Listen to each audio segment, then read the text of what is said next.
By the time I was 14, I'd tried every drug known to man at that time. After the marijuana, I started using a lot of cocaine. My whole life revolved around drinking. I hated knowing that when he would open the door, I would see him with a six-pack.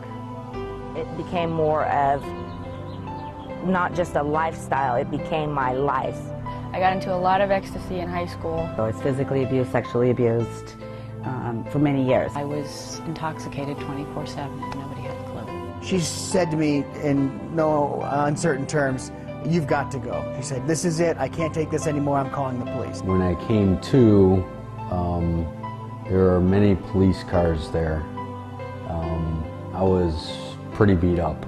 I was sitting in a hotel room with a crack pipe in my hand, saying, I don't want to do this.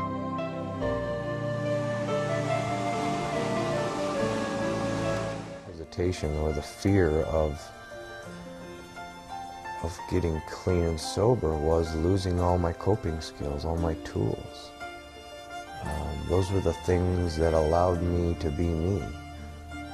Those were the things that numbed the... I think I'd ever work in my field again because I was so broken. What I learned very quickly is that addiction, alcoholism is a disease. It's an allergy of the body coupled with the obsession of the mind. I didn't know why my life had become just pure chaos. Work wasn't any good. Family wasn't working out. I was pretty desperate.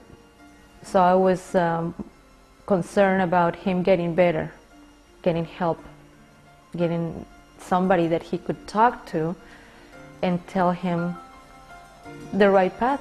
I realized all that pain and suffering all those years was for... 41st day, I have 42 days tomorrow, and I have become pretty much a completely different person. You know, I got here and I was torn down, I was spiritually bankrupt, my life had fallen apart, my life was unmanageable, and I see a lot of women, most women, come through here and they're in the depths of despair and they're hopeless, and they get here and there's a lot of... Good to be on campus, to talk to the people.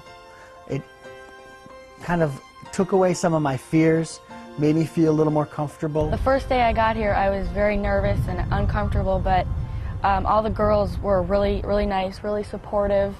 You know, they helped me feel right at home right away. So that was really nice. It's like a extended family, or like, you know, a sorority house, but no partying. I like the setting, I like the size, I like the fact that, you know, there were a mix of people, different backgrounds, different ages. A lot of them expect like more of a hospital setting. However, when they come into our facility, it's like their homes. We live in actual homes. It's a very warm, comfortable environment. You know, all of our furniture is very nice. It's a pretty place. If somebody's truly looking for long-term sobriety, that they can find it here. Even those people that have been through a dozen other treatment centers before. Do you want to make your life better, or do you want to continue to be miserable? You have the ability to get better. I'd like to tell anyone out there that really is looking for hope, to let them know there is hope. We saw our daughter go through such a difficult time in her life, and now I can look at her and I see my wonderful, beautiful daughter back once again.